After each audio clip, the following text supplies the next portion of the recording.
Shabbat Shalom, and welcome back here to our Shabbat gathering of Light to the Nations.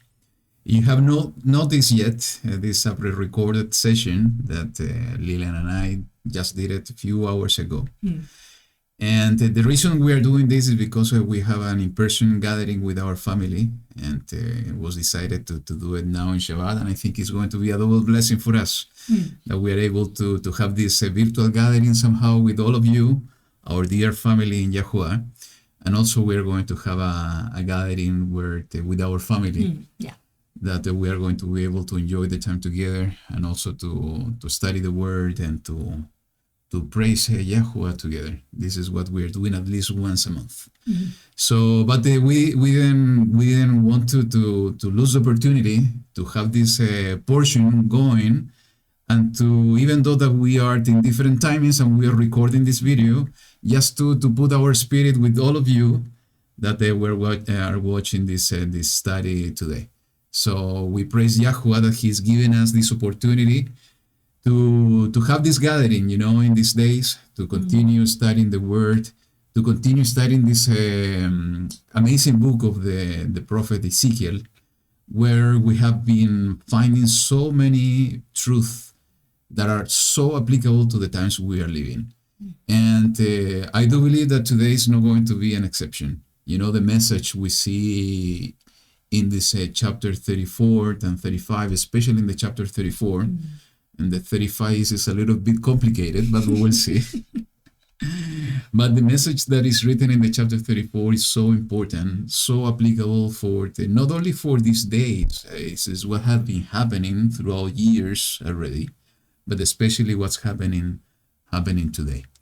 So we pray to YaHuWaH that He's going to bless this study today, that you have been having a wonderful Shabbat, and that this is going to be a blessing to all of you. So today we are going to study the chapter 34 and chapter 35, and this week I have felt, last week was for Lillian, this week was for me. I have felt in my heart, it was early in this morning, to title this portion, I Shall Save My Flock. And, the Ruach touched me so much when I was reading it this morning, because this portion in the chapter 34 is so beautiful, because we see so many things and so beautiful things. We see the heart of YaHuWaH in this portion, the heart of Yahushua. But I'm not going to say anymore, because I want to go into the portion and to share what is in my heart in these words that YaHuWaH gave through Ezekiel. So, I don't know, you want to share something? No, that it was just beautiful, the title today, because it gives you a lot of hope, a lot of, is the certainty that YaHuWaH is always fulfilling His promise, that He is going to do what He always intended to do with us, that we are far away like a scattered sheep, but at one point He's going to gather everybody to He's going to save us. That is so beautiful. Absolutely. That's our expectation, that He's coming, Yahushua is coming soon, and He is going to be the one gathering all of us from the four corners of the earth. So having said that, we are going to do exactly the same thing that we do every Shabbat, even though that this is a pre-recorded session, because, one thing, we enjoy doing it in this way. We enjoy listening to worship songs and praising songs. And I want you to experience exactly the same things that we are doing every Shabbat. And again, as I said, even though that we are recording this 4 hours later, in our spirit, we are with you, that you are watching this video at this time. So let me share this beautiful song with all of you, and let's meditate in the words and also in the music. Let allow the Ruach of YaHuWaH to touch us. So let me share this with you.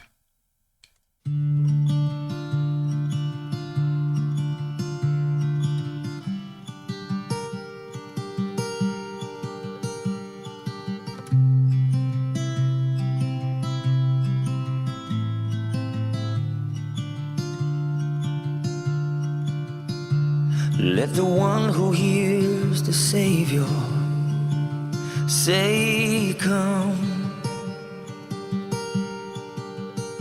And let the one who is thirsty come. Behold the Alpha and Omega, beginning and the end. In Him we will never, never thirst again. הרוח והכלה אומרים בו, הרוח והכלה אומרים בו. Oh, the Spirit and the bride, they say, come, come.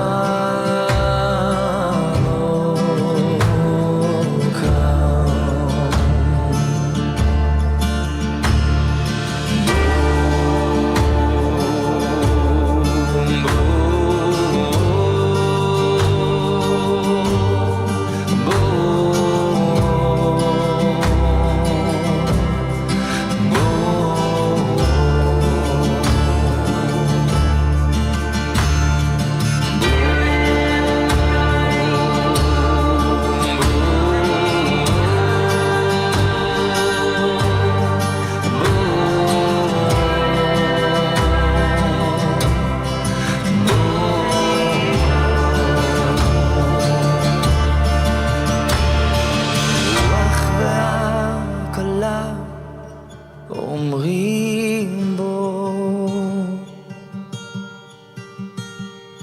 הרוח והכלה אומרים בו.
It's such a beautiful song. Yeah, yeah. You know, it has something, Yeah. something different spirit. Mm. Let's pray. YaHuWaH, Elohim, we give thanks to you in this moment because of your love, your compassion for us. Because of this new Shabbat where you are giving us the opportunity to share your word, to study your word, and to seek your face. Thank you, YaHuWaH, because you are the one touching our hearts and our spirits with your presence. And we thank you, YaHuWaH, because you are the one coming and visiting us with your presence among us. Thank you for everything you do for each one of us, for your people, Israel, for everything you do for this world. Because the only reason, YaHuWaH, that this world exists is because of you, because it belongs to you, in the same way that we belong to you, YaHuWaH. We want to lift our voices to you in prayer, YaHuWaH, asking you to guide us in everything we're going to do today. Asking you, YaHuWaH, to open our eyes, our ears, our hearts, our understanding, to receive your word, and to ask you, YaHuWaH, that you are the one speaking to us and through us. Allow your Ruach HaKodesh, YaHuWaH, to guide us in everything we are going to do now, so we can see what we have not seen before, so we can understand what we have not understood before, so we can be prepared for the word that you want to give us today. We are so in need of your word, of that spiritual food that our spirit needs, our being needs. And you are the one giving us that food, YaHuWaH.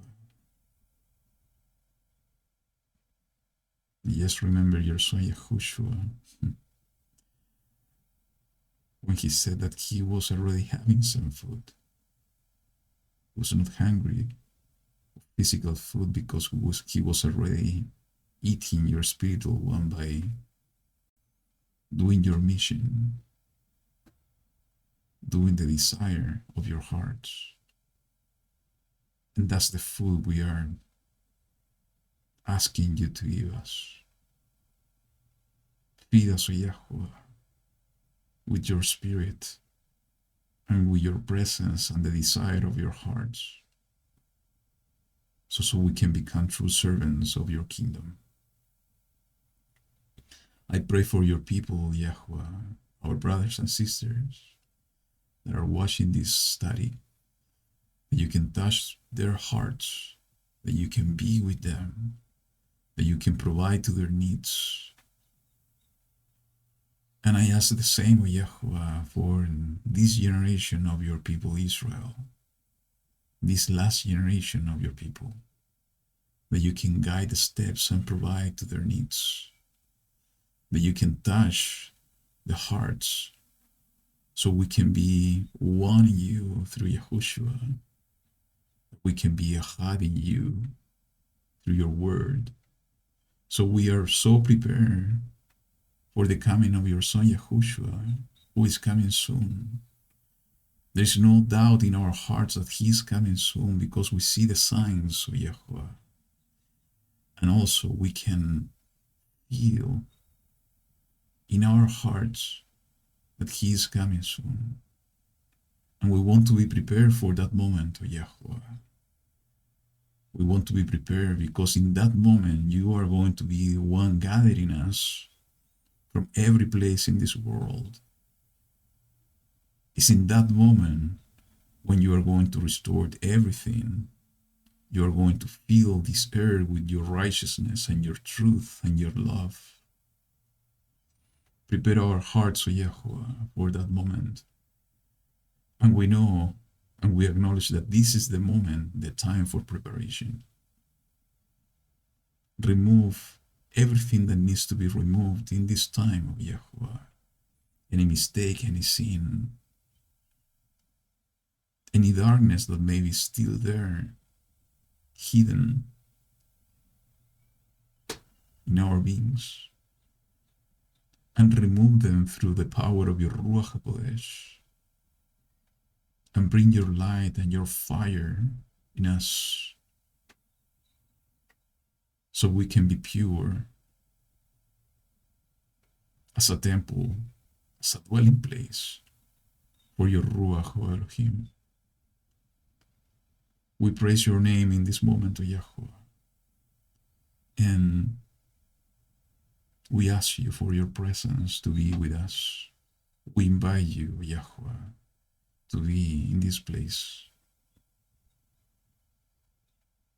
And we acknowledge, O YaHuWaH, that you are the only true Elohim, the maker of the heavens and the earth, that there is no one else than you. And we give our hearts to you. Fill them, O YaHuWaH, with your presence and your Ruach. Thank you for being here, and thank you for your compassion for us, for your people, for this world. And we want to lift our voices in this prayer to you, doing it in the mighty name of your Son, Yahushua, your Messiah, our King and Savior. Amen. Amen. So let's go chapter 34 of the book of Ezekiel. And it says the following. And the word of YaHuWaH came to me, saying, Son of man, prophesy against the shepherds of Israel. Prophesy and say to them, Thus said the Master YaHuWaH to the shepherds, Woe to the shepherds of Israel, who have been feeding themselves. Should not the shepherds feed the flock? You eat the fat, and you put on the wool. You slaughter the fatlings. You do not feed the flock. You have not strengthened the weak, nor have you healed the sick, nor bound up the broken, nor brought back the straying, nor sought what was lost. But you have ruled them with might and harshness. And they were scattered because there was no shepherd. And they became food for all the beasts of the field when they were scattered. My sheep wandered through all the mountains and on every hill, and my sheep were scattered over all the face of the earth, and no one was seeking or searching for them. So let's keep it till there. I think we can make a few comments before we continue.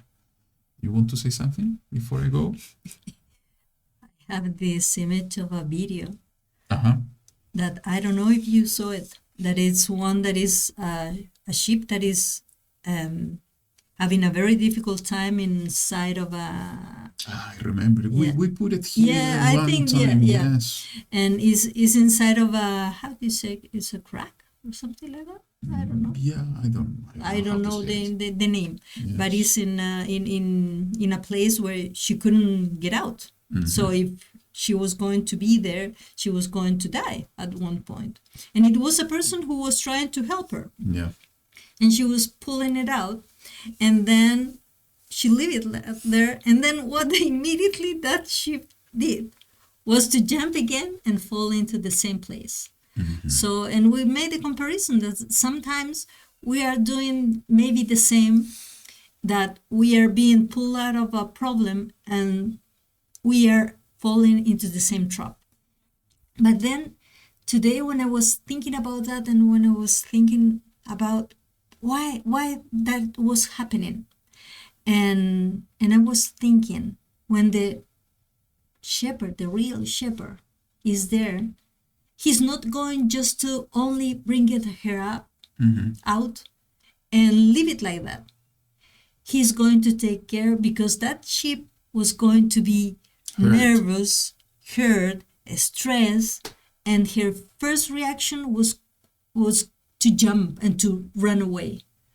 And what our shepherd is doing and is always doing is to be with us all the time. And if we need it, he's going to carry on his arms. He's going to take us to that place where we can find even the correct shalom and then be next to him again. And that was the image that I was having. So that's a beautiful image and comparison. Yeah, and I totally forgot about this video. Yeah. I think it's a beautiful picture. If I remember well in that video, the sheep was exactly as you said. It was nervous. Yeah.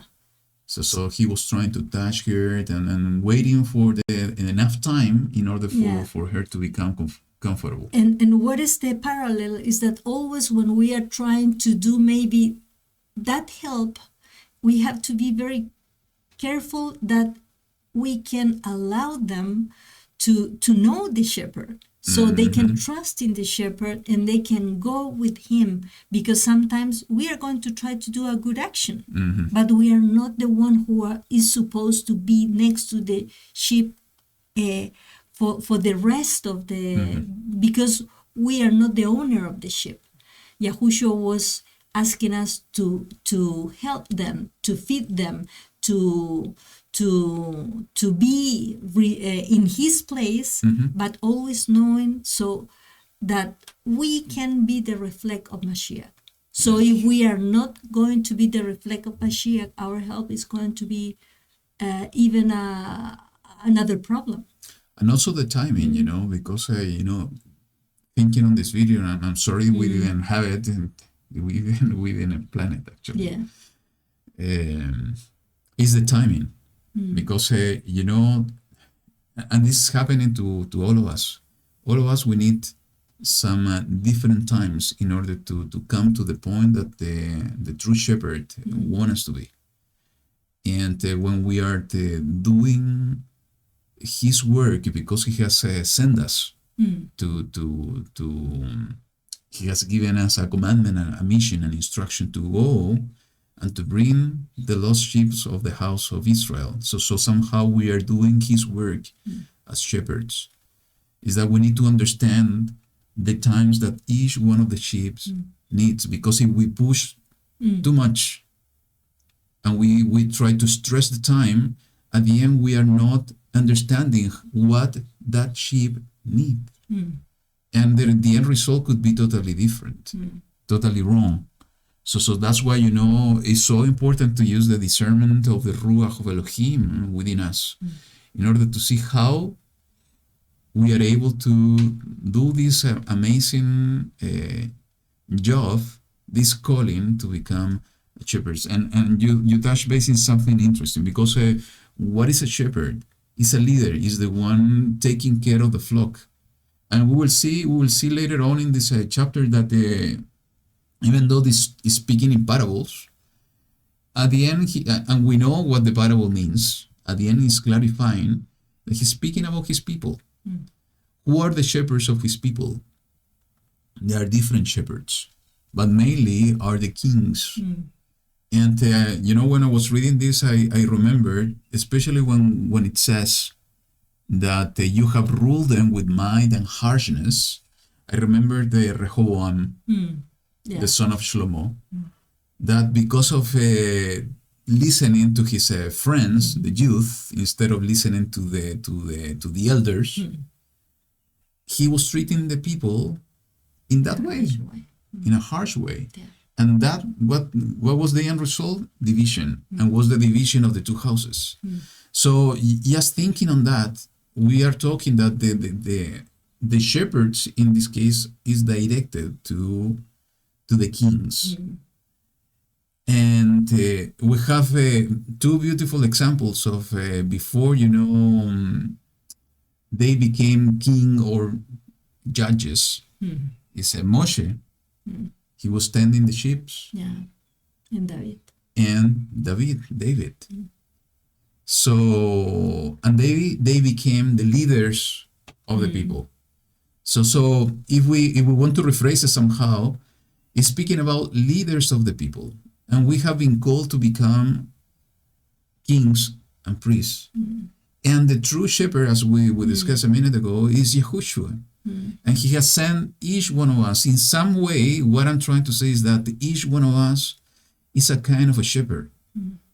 You know, this concept has been so misused and misinterpreted. Is that when we go to church, we see the pastor, and the pastor is the shepherd. And I'm not saying it's wrong. It's true, because he's in charge of a group of people. But at the end, somehow, each one of us is a shepherd in itself. Because if we are spreading the word, if we are looking for the lost sheep of Israel by spreading the good news of the kingdom of YaHuWaH, somehow we are putting ourselves the role or the hat of a shepherd. So this is totally applicable to all of us. Now, when it says that you eat the fat and you put the wool, what do you think on that? I'm thinking about when they are doing maybe that kind of role, or people who are being in that kind of a position, but they are using maybe the things that are coming from the people to take advantage of them for their own gain, for their own satisfaction. So they are taking, even they're living without, if it says the wool, and they are taking even the protection, the coverage that has, and they're taking for them the fat, The food. and is the food. Energy. And what is going to happen, that you have to kill the sheep in order to get the fat. So Yeah, I think, it's the behavior, and we see it, and that's why it's so important. We see it in different ways with the religious, let's call it religious leaders, for decades and years, centuries, always. Because men, women are full of sin, sin is in the flesh. And even though that maybe they can begin with a good intention, at the end there is a chance, as for all of us actually, that if we are not staying in the way of YaHuWaH, holding the hand of YaHuWaH, we can go astray. And there are so many examples of that. That those leaders are initiating in a beautiful way. They deviate themselves, and at the end it became exactly as written here. It's just taking advantage of the sheep in order to, how to say it, is to grow themselves, to become rich themselves. Yeah, and I think that's why maybe Shaul was saying, sometimes he was saying, I am also working for myself. I'm not living on the expense of the rest of the people. So, So, and we have an example in the scripture. It's the two sons of Samuel. Yeah. They were taking advantage that they were together with Samuel. Maybe I'm confusing. It's not always Samuel. It's Eli. Yes. Yeah, his sons. He was the priest, and his sons were taking advantage of the people. Yeah. And they were, even before presenting They were selecting. Before presenting the offering, they were selecting the meat. Yeah, and they were asking for that. And taking for them the best. So at the end, they were taking advantage of the people. They were, feeding themselves. And by doing that, they were cutting the people of doing the offering in the way that YaHuWaH was asking. So, and that behavior, that's why I'm telling you, that behavior is coming since the very beginning. And we see that behavior happening even in our days. The point is that we need to decide, and we need to be so careful, understanding first that we can have the head of shepherds, all of us. Maybe in some moments, and not always, maybe other people are always with that role. And also the scope can be small, Yeah. could be big. But in one moment, we can have the heart of a shepherd. So we need to be so careful that we are doing the same that Yahushua shows us. And what we are being called as a shepherd, what Yahushua was doing is exactly what is written in a negative way, actually, in this case, that they were not doing it, in the verse 4. So what is our calling? What YaHuWaH has been calling each one of us, what Yahushua, who sent us to the world, has instructed us to do, is the first one, strengthen the weak. Second one, I think, and I find this so beautiful, is to heal the sick. Are we healing the sick nowadays? I think we are not doing that much. We just read the amazing miracles of Yahushua, but we believe that we are not prepared to do that. But he was the one sending us with this instruction: strengthen the weak, heal the sick, bound up the broken, the brokenhearted, bring back the strain, seek what was lost. So, sometimes we are so proud. Our ego sometimes is touched when we have some differences with the people, brothers and sisters. And when those difficult situations happen, because of our ego and our pride, we decide, okay, to disconnect completely, to not even try to seek the lost, not to even try to bring back the strain. I think, at least in the way that I feel it, and I know that you feel it in the same way, is that we need to try. We need to try always. And after trying, this does not happening, there's nothing else you can do. But if you're not even trying at least once, we are not fulfilling what is written here. It is written, in this parable, is that Yahushua is leaving behind the 99 sheep in order to go and seek for the lost one and bring her back. Moses was doing exactly that when he has this encounter with YaHuWaH Elohim in the burning bush. He was looking for this animal. So who we are, or who are we, that we are not even trying when we see a brother or a sister straying from the way, to try to bring them back. As I said, we need to try it at least once. It's up to them later on if they don't want to come back. Because as we were reading last week, everyone, or the previous weeks, everyone is responsible for their own way. But if we are in that position with the heart of a shepherd, we need to fulfill each one of those things that are written here. And actually there is so beautiful, because it is exactly what Yahushua said he was coming to do. Let's go to the book of Luke, chapter 4. We're going to read 17 to 19. It says, and the scroll of the prophet, and this was during Shabbat, that he was taking the scroll, if you remember well, and he was reading from Yeshayahu. And the scroll of the prophet Yeshayahu was handed to him, and having unrolled the scroll, he found the place where it was written, the Ruach of YaHuWaH is upon me, because he has anointed me to bring the good news to the poor. He has sent me to heal the brokenhearted, to proclaim release to the captives, and recovery of sight to the blind, to send away crushed ones with a release, to proclaim the acceptable year of YaHuWaH. And we know that Yahushua later on in this chapter, he's saying, this word has been fulfilled before your eyes. I am fulfilling that word because he is the true shepherd.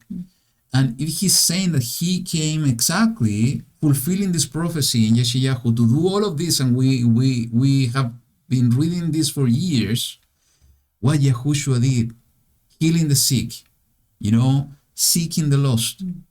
He is the perfect example for us to do exactly the same, fulfilling what the wrong shepherds has not been doing.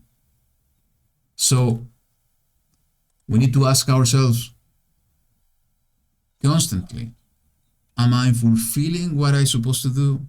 I am doing these 4 or 5 things that YaHuWaH is expecting me to do. How we are going to bind up the brokenhearted? What do you think?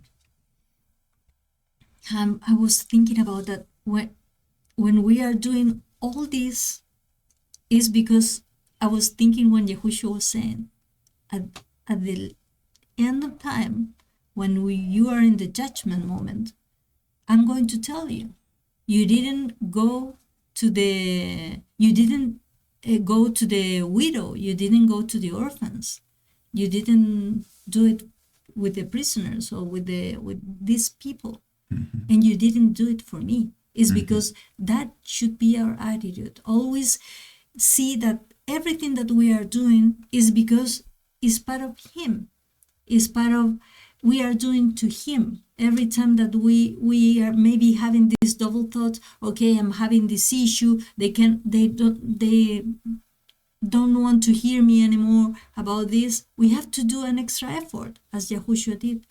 And it's because the love that we have, because what Abba is going to even to do it for us, how we are going to just leave everything there and not having that hope that everything can be healed and is going to be restored, is in the same way that Abba is going to do with us. He was always saying, if you want to be forgiven, then you need to forgive. So I was thinking about that. Maybe it's not what you were asking. Yeah, it wasn't what I was asking, but it's good, this is what you felt. About the broken? I think, the common thing in each one of these duties, let's put it duties, is compassion. And we know that Yahushua was always feeling compassion toward the people in everything he was doing. So we need to feel compassion in order to go to the weak and strengthen them. We need to have compassion in order to go to the sick and heal them. We need to have compassion for those that are, brokenhearted. What is a brokenhearted? With depression, sadness, and all of those that are bringing people down. We need to have compassion for them and come and to bind their hearts. We need to have compassion for those that are being strained in order to go and take them back. So compassion is the common thing in each one of those things. But what else is our attitude? Attitude toward how we are going to do those kind of things. Compassion, together with the attitude, and especially with our words and actions. How we are going to be able to bind up a brokenhearted is by showing love, by speaking with love, by allowing the Ruach to bring this balm over the people, and with his power to destroy all the chains of depression or brokenness they can have. That's the way he's going to do it. And the same thing with the rest. His attitude, our words, our actions, our hands to heal. So, and we were in the same position years ago. So we were healed, we were having and experienced the same situations. So he gave us that capacity of recognizing, to have in our heart and minds how we live it and how we were feeling at that time and how we were healed. So we need to share that. We need to see it from that point of view, that we were in the same situation years ago and that we can also be a help to somebody else. So, this is the story of the house of Israel. We know that, and also the house of Yehuda later on, that they were dispersed throughout all the earth. You know what it caught my attention is about the beast of the field, that this sheep became food for the beasts of the field. The beasts of the fields are the nations. Just remember what is in the prophecies and visions that Daniel had. He saw beasts, and those beasts are representation of the empires of the world, And there is a passage that I always, when I see it, I love it actually. It's in the chapter 7 of the book of Devarim, verse 21. And this is a promise for the end times, and I think it's going so along with what we are reading in this book of Ezekiel. It says, "Do not be afraid of them, for YaHuWaH your Elohim, the great and awesome El, is in your midst. And YaHuWaH your Elohim shall drive out those nations before you little by little. You are not allowed to destroy them at once, lest the beasts of the field become too numerous for you." What are those beasts? Are the beasts, the nations that are going to attack the set apart people of YaHuWaH throughout history.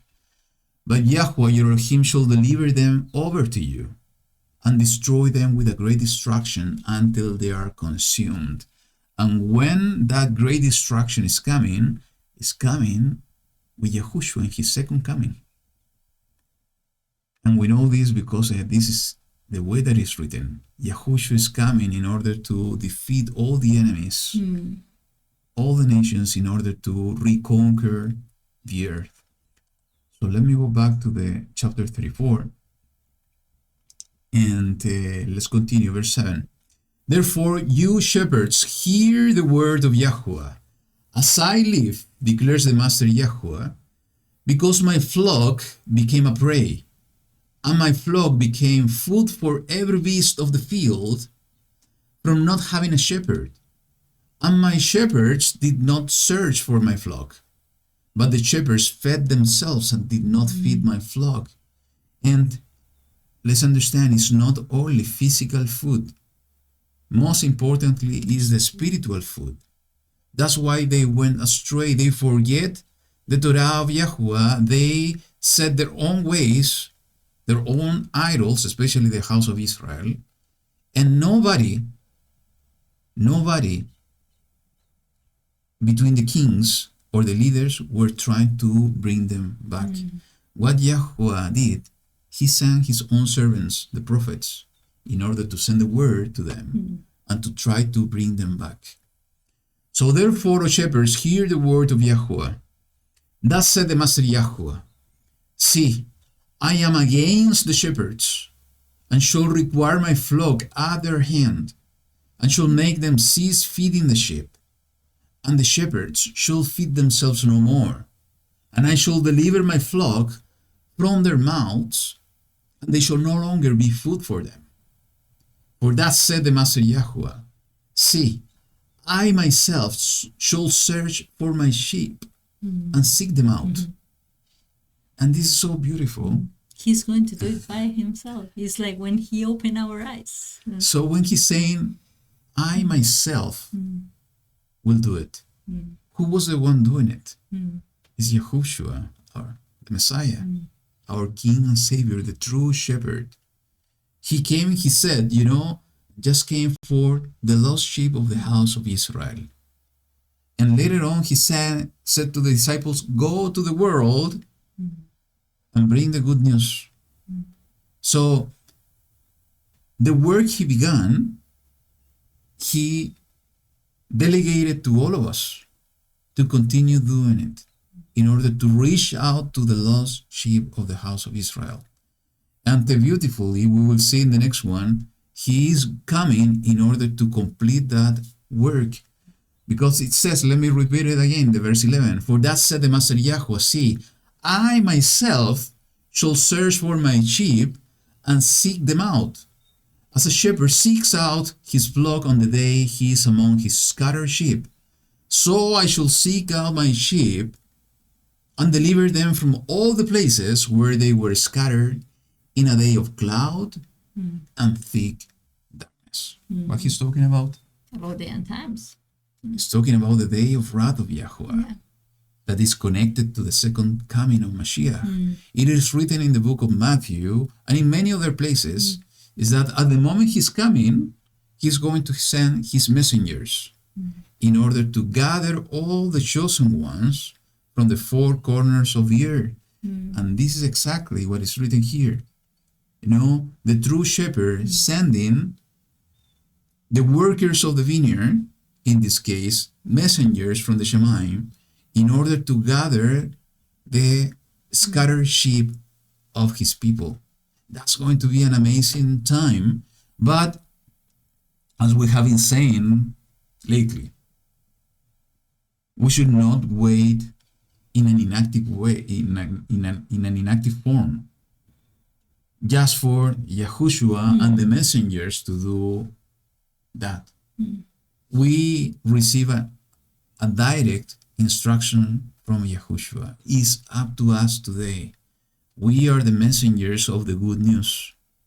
We are those shepherds that we need to go to the world and bring the good news to the lost sheep and to bring them back, to awaken them to their true identity in YaHuWaH, to awaken them to the true shepherd that is YaHuWaH, so they are well prepared for that time when the messengers from Shemayim are going to come and gather us all. Something you want to add? Verse 13. And I shall bring them out from the peoples and gather them from the lands. And I shall bring them to their own land, and I shall feed them on the mountains of Israel, in the valleys and in all the dwellings of the land. In good pasture I shall feed them, and their fold shall be on the high mountains of Israel. They shall lie there in a good fold and feed in rich pasture on the mountains of Israel. I shall feed my flock and make them lie down, declares the Master YaHuWaH. When that's going to happen? It's going to happen later, after. It's going to be in the millennium. When he's going to establish the kingdom here on earth. When true peace is going to be here on earth. And later on we will see there are more beautiful things that he's going to do. And but it's just it's so beautiful to see and to put this in our mind, in our spirit. How beautiful is going to be life in that moment. If we are today scattered, suffering, and with this desire in our hearts to be free and to be 100%, 200%, 300% with Him, that's going to be the moment when all our needs are going to be completed. He is going to be the one, as it is written here, providing to all our needs, exactly as it happened at the beginning in the Garden of Eden. He was providing everything. A place. Yes. Sorry, a place, the food, and also the making us to rest. Because this is lie down. It's finally having that rest that we need. Exactly. It says in the verse 16, I shall seek out the lost and bring back the strayed. And I shall bind up the broken and strengthen what was sick. But the fat and the strong I shall destroy. I shall feed them with right ruling. It's a good thing that, I'm in diet. So I'm not going to be fat. Yeah. But what does it mean, the fat and the strong? Again, it's talking about the shepherds that have been abused of the sheep. Somehow we can say, or we can correlate this to what YaHuWaH said about the rich people, that it's very difficult for them to enter the kingdom. It's not impossible, but it's difficult. You said fat and strong. It's a way for him to say that the people that has been abusing and not seeking the true food that is coming from me and not sharing it. That's important. I even mentioned, if we are in this role, our responsibility is to share the food. If we are not sharing the food, we are going to become fat because we are eating in the food more than that we need. Yes. Exactly, because YaHuWaH is so compassionate. He is bringing food, enough food, so everyone can be fed. Yeah. So if we're getting food from YaHuWaH, the first thing we have to do is to share that food with the others, because if not, we are becoming as one of the shepherds being described over here. So, where we are? In the 17th. 17. And as for you, O my flock, thus said the Master YaHuWaH, see, I am judging between sheep and sheep, between rams and goats. Is it not enough for you to have eaten up the good pasture, and the rest of your pasture you trample with your feet, or that you should drink of the clear waters, and the rest you muddy with your feet? And as for my flock, they eat what you have trampled with your feet, and they drink what you have muddied with your feet. So that's an interesting concept. You want to say something?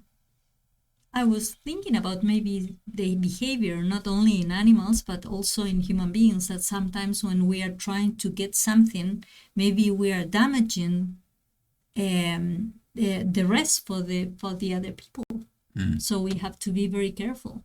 And when we are doing something, when we are feeding ourselves about the spiritual, is not bring some damaged food to the rest.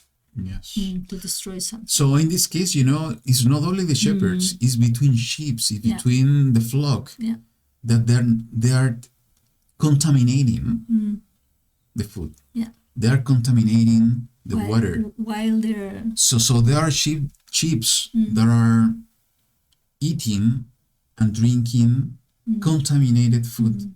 And this is exactly what we see happening, again, for so long.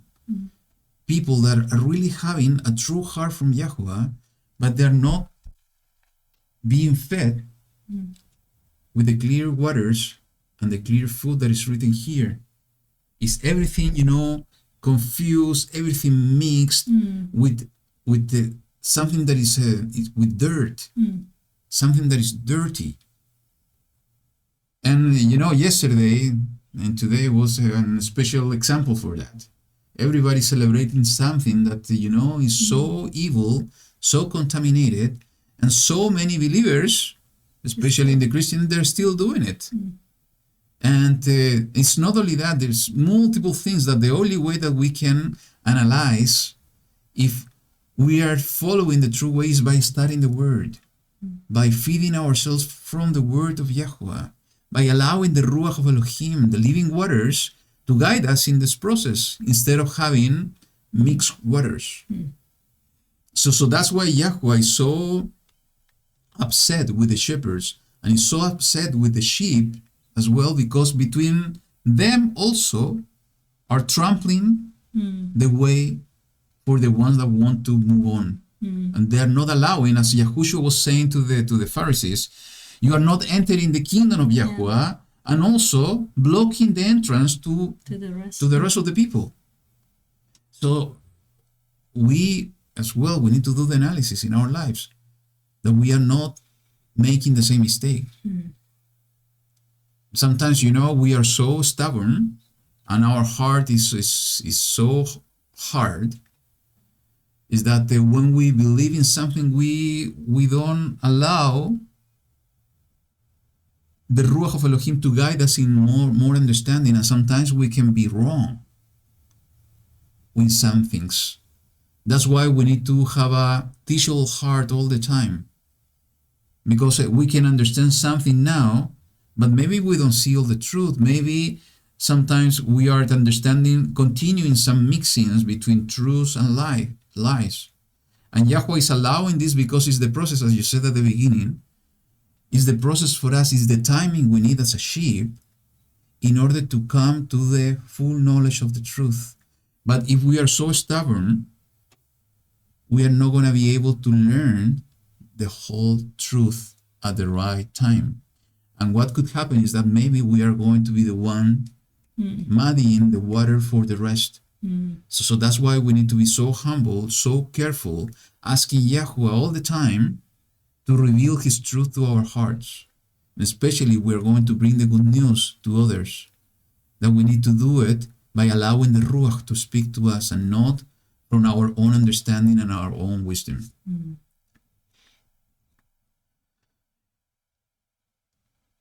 Therefore, the verse 20, thus said the Master YaHuWaH to them, see, I myself shall judge between fat and lean sheep, because you have pushed with flank and shoulder, and thrust at all the weak ones with your horns, and scattered them abroad. Therefore I shall save my flock, and let them no longer be a prey, and I shall judge between sheep and sheep. Mm-hmm. And this is so connected to what you said, is the parable of the sheep and the goats that is in the book of Matthew chapter 25. It's when Yahushua said that he is going to establish his throne, and he is going to separate the sheep in one side and the goats in one side, and he's going to say to the sheep, please come in, you're blessed from your father, because you feed me, because you cover me, because you visited me in prison. And they are going to ask, but when we did that, when you did it to my brothers or sisters, you did it to me. And to the goats that they didn't do it, they were feeding themselves, getting fat and strong, trample down the grass, muddying the water, and just taking care of themselves. You are sent to the outer darkness. So we need to understand that, and we need to grow in this knowledge of the word of YaHuWaH, and what is our role, what should be our attitude, and to work our duties as shepherds with compassion in our hearts. It's not only about us, it's about the people of YaHuWaH. For sure, we have a responsibility for our own salvation, and we need to be responsible for that. But we cannot look just like the horses. We need to look to the other sides and to become those shepherds, because Yahushua will act through us when we complete that duty to go to the world and to seek the lost ones. Go ahead. Your Which turn. one? 23. 23. Yes. And I shall raise up over them one shepherd, my servant David, and he shall feed them. He shall feed them and be their shepherd. And I, YaHuWaH, shall be their Elohim, and my servant David a prince in their midst. I, YaHuWaH, have spoken. And I shall make a covenant of peace with them, and make evil beasts cease from the land, and they shall dwell safely in the wilderness and sleep in the forest. It's speaking exactly about the same, the millennial. Yeah. Is the 1,000 years kingdom of Yahushua.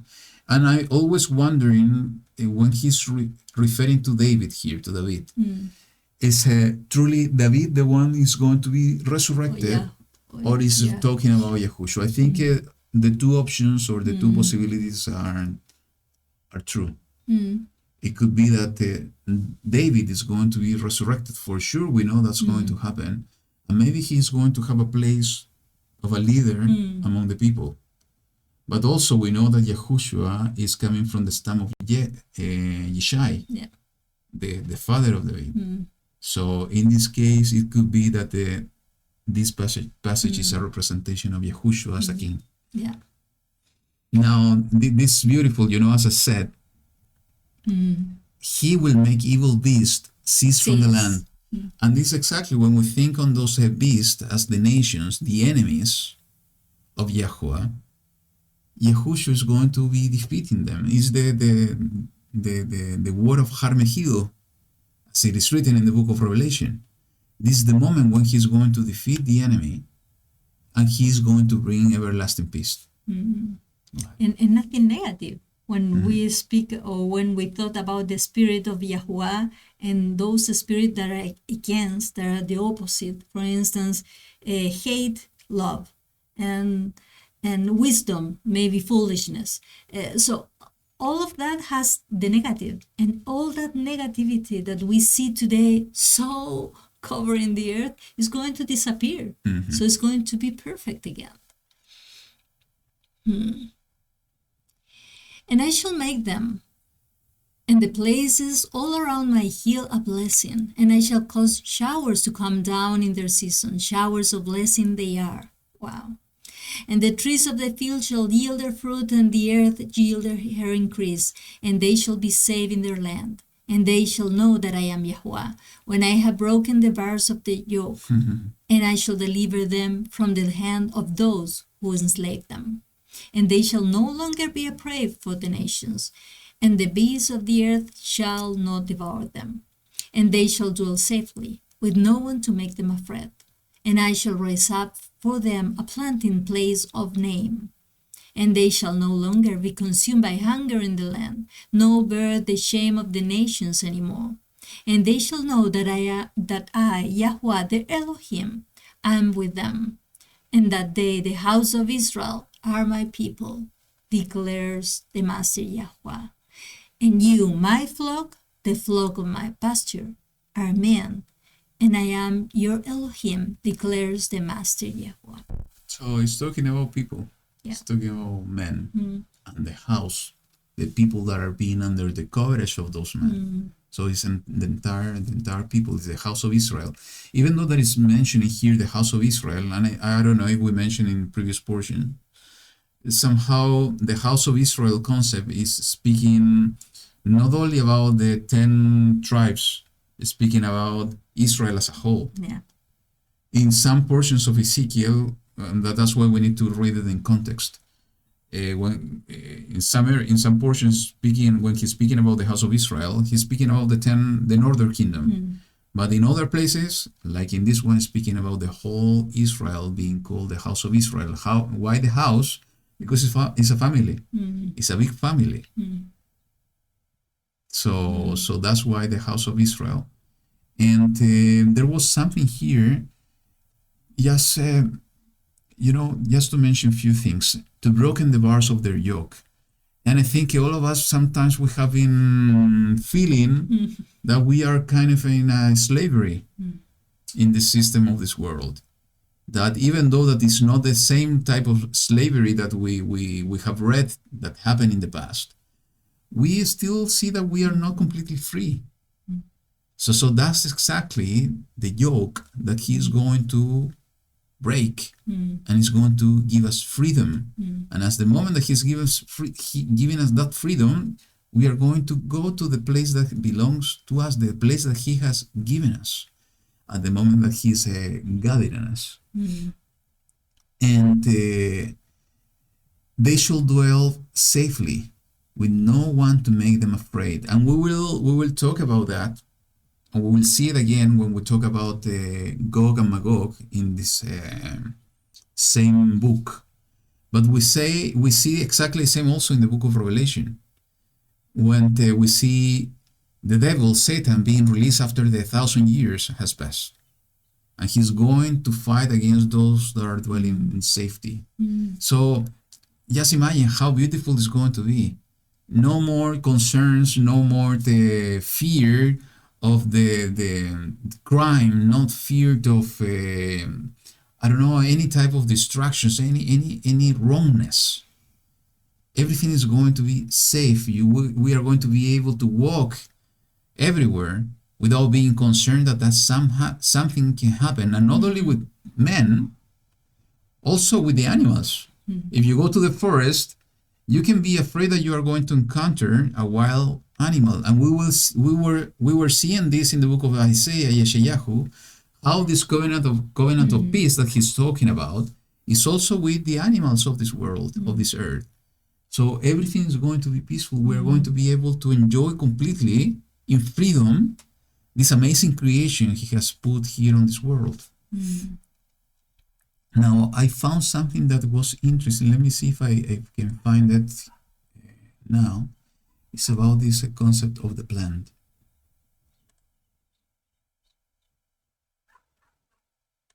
So it says, I shall raise up for them a planting place of name, and they shall no longer be consumed by hunger in the land. So in the book of Isaiah, chapter 60, it says the following.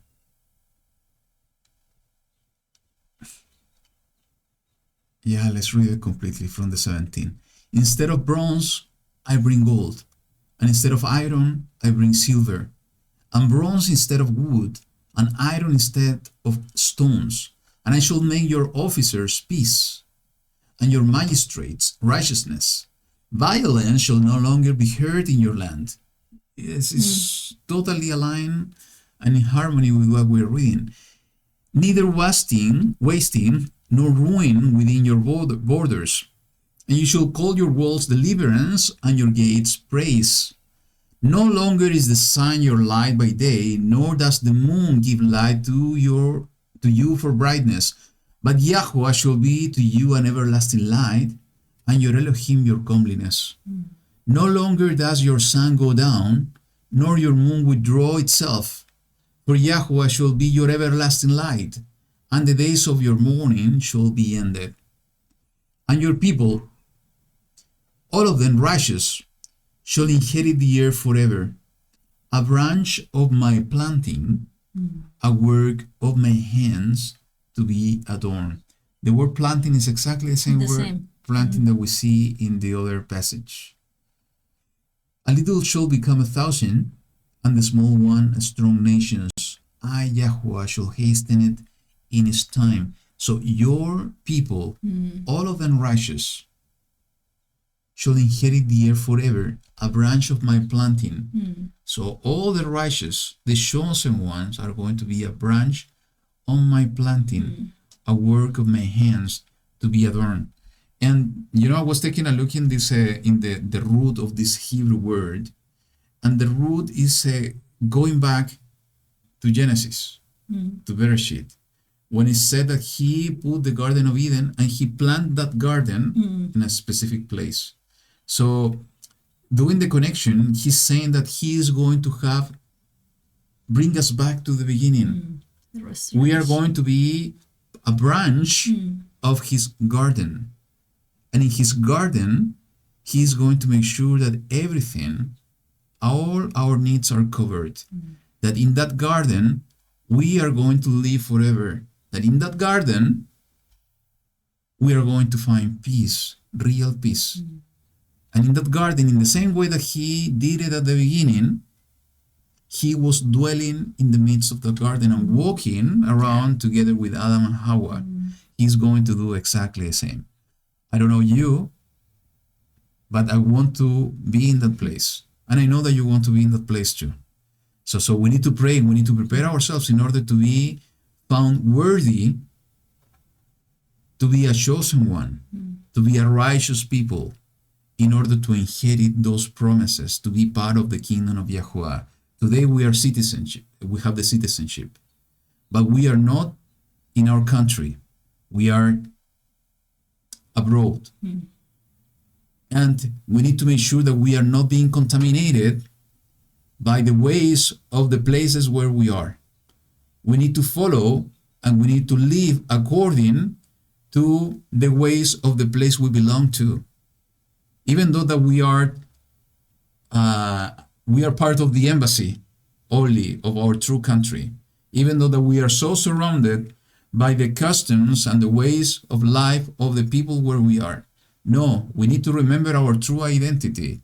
Our true identity as a righteous nation, as a righteous people, because in that way, if we are righteous now and preparing ourselves for that time that he is coming back, he's going to gather all of us because we are already living according to his instructions and ways of life.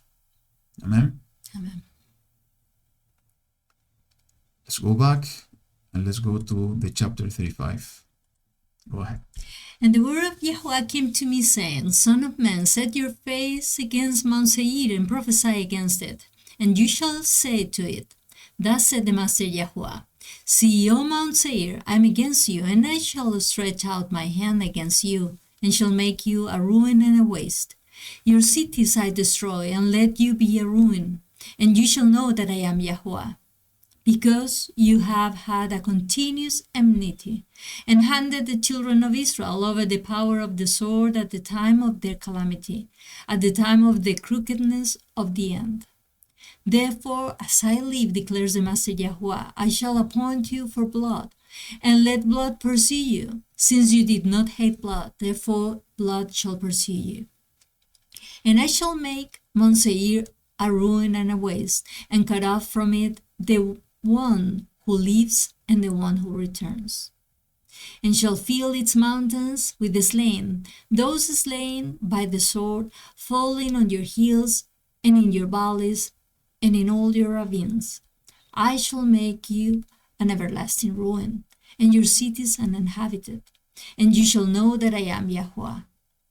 Because you have said, these two nations and these two lands are mine, and we shall possess them, although YaHuWaH was there. Therefore, as I live, declares the Master YaHuWaH, I shall do according to your displeasure and according to your envy, which you showed in your hatred against them. And I shall make myself known among them when I judge you. And you shall know that I am YaHuWaH. I have heard all your scorns, which you have spoken against the mountains of Israel, saying, they are laid waste. They were given to us for food. And with your mouth you have boasted against me and increased your words against me. I myself have heard. Thus said the Master YaHuWaH, as all the earth is rejoicing, I shall make you a ruin. As you rejoice because the inheritance of the house of Israel was laid waste, so I do to you. Be a ruin, O Mount Seir, as well as all of them, all of it. And they shall know that I am YaHuWaH. It's an interesting one. Who represent Mount Seir? Who is Mount Seir? We know that this is coming back to Esau or Esau and Yaakov. And we know that the Esau or Esau, he became Edom. And Mount Seir is a representation of Edom. But it's something is speaking about the end. Yeah, and when it's talking about that, having all that time, a long enmity, I think it's from the spiritual side. Every time that maybe we are forgetting, and for instance, nowadays, when we can say, okay, they're having maybe I don't know what they deserve because they did that and that. It's not up to us to judge anything. We have to have compassion, not having that spirit of vengeance in ourselves, because we are not entitled to do that. If we are going to do that, YaHuWaH is going to make us pay for taking his place. So when you were reading this, it caught my attention, this part, because you have had a continuous enmity and handed the children of Israel over the power of the sword at the time of their calamity, at the time of the crookedness of the end. You have had a continuous enmity, and we know that there is an enmity between the two brothers. We know the stories. But when you read enmity, came immediately to my heart the curse over the Hawa and the Nahash. He said that he was going to put an enmity between the seed of the Nahash and the seed of the woman. And they were going to be hurting between them until it's going to crush to be crushed by the head. Yeah. So could it be that somehow is referring to that enmity from the past? That all the representation that we see here, even though it's speaking about the dome, could be that the dome is going to be used by the Nahash of the devil in order to bring or to continue with this enmity. The seed, and not a physical seed, somehow a seed of the Nahash, is including Edom and Mount Seir. Because everything that is written here, and actually these are very complicated to say it, but What's happening today? it says this is what the Dom is saying. These two nations and these two lands are mine, and we shall possess them. What are the two nations and the two lands that he's talking about? Oh, Israel. The land of that represent the house of Yehuda and the house of Israel. So two nations, two lands, the lands that were the word somehow Israel completely. And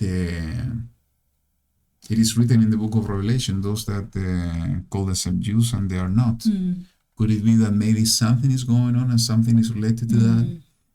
There are so many speculations that Herod was an Edomite and he was ruling somehow Israel, even though that he was a puppet king depending on Rome.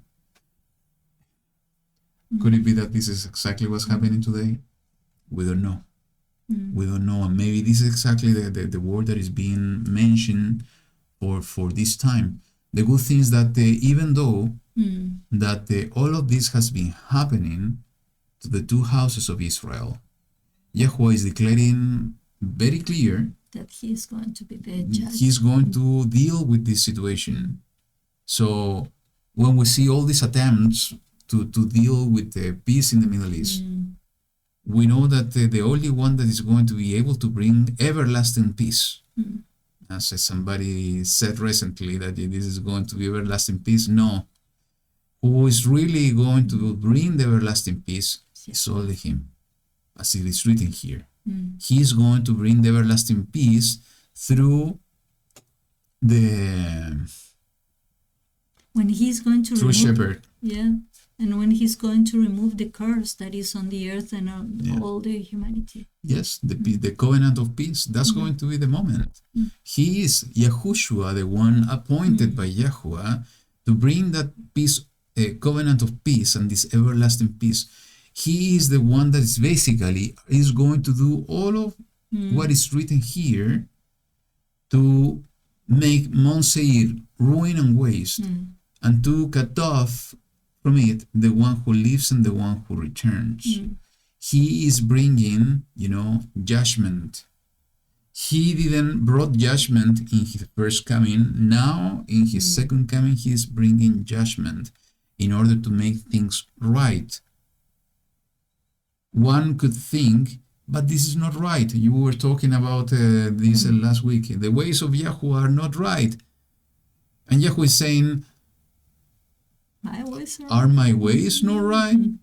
Your ways are not right. So because we have a twisted understanding of what is right and what is wrong, what is good and what is evil. The only one that it doesn't have it twisted is himself. So the point is that the more we read, the more we study, the more his words, the more we seek his face, we're going to be able to understand what is good and what is evil, what is right and what is wrong. And we cannot confuse them. So YaHuWaH is coming in order to bring things to the right way, to the right place. Yeah. That said the Master YaHuWaH, as all the earth is rejoicing and shall make you a ruin. So that's why I do believe somehow it is connected to the empires of the world, the system of the beast. Could be connected to what's happening today in the land of Israel. It could be connected to the devil, as we see the enmity, because we know, and we were talking about that 2 weeks ago, I do believe, is that the devil will receive, the serpent of all is going to receive the punishment that is written and the judgment that is written in the word. So the entire world is going to be rejoicing while, the system of the beast, the anti-Mashiach, the false prophet, the devil are destroyed or at least are imprisoned in the first place. As you rejoice because the inheritance of the house of Israel was laid waste, so I do to you. Be a ruin, O Mount Seir, as well as all of them. And the reference of the mount is also a comparison that YaHuWaH is also having a mountain. It's Sion. It's his mount. And also Sinai. So in this case, is the way that I see it, it could be that the enemies of YaHuWaH also trying to confuse people by having their own mountain. So this is the mountain instead of the other. But no, YaHuWaH is not going to allow this anymore. Good. I think was a good portion. I have to say it anyways, that I don't feel it in the same way, because even though that maybe we don't see your faces, something happened. We can sense the presence of everybody that is with us when we are live. It's the connection in the spirit. But anyways, as I said at the beginning, we didn't want to skip a week of not sharing the word of YaHuWaH, because as always I'm telling you, this is a blessing to us. This is something that is filling us, and we really hope that this effort that we're doing is also bringing some blessings to your heart, and everything we have been sharing today somehow is resonating in your heart, and allowing you to meditate and contemplate even more in this word, in this portion, because, as I said, it's a beautiful picture of the compassion and the love of YaHuWaH, Yahushua, for each one of us. So the same thing, the same love and compassion they show us is the same love and compassion we need to show to the rest of Israel. People that we know in person, and even those that we don't know in person. Because what thing is true and is certain, and we know it in our heart, that is a brother and a sister in the kingdom of YaHuWaH, of the people of Israel, is there in places that maybe even we don't know. There are chosen ones in every place, and we need to pray for them all the time. And people that maybe have not awakened to the true identity, is our responsibility to bring the good news and bring the fruit. Something you want to add to? Just looking from the perspective that when we are looking a brother or sister that maybe they don't know yet that they are lost, we are looking a part of YaHuWaH, because we are healing and we are part of Him. So we are doing not only for them, it's for us, it's for YaHuWaH. So it's to our honor. Absolutely. To our Creator. It's not up to us, it's serving Him. Yeah. We are just instruments. Yeah. So that's a good way to finish. So thank you so much for being with us, in the spirit, and for listening to this study. And we really hope that you will continue enjoying your Shabbat. We will do the same. Yeah. Continue enjoying our Shabbat. And we hope in YaHuWaH that you are going to have a blessed week, and that you are continue praying for one another. So we hope to see you next week, hopefully live again. Until then, YaHuWaH be with you all, and Shabbat Shalom. Shabbat Shalom. Bye-bye. Bye-bye.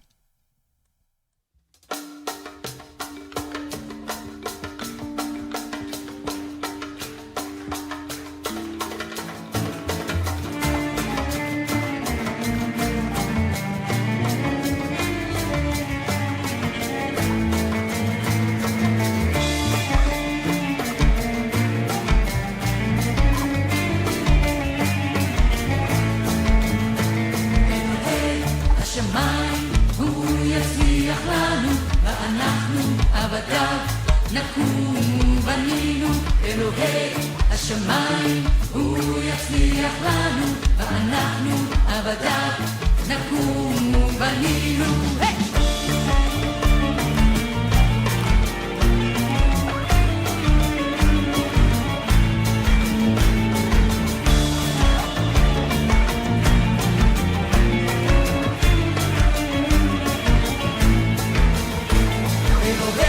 השמיים הוא יצליח לנו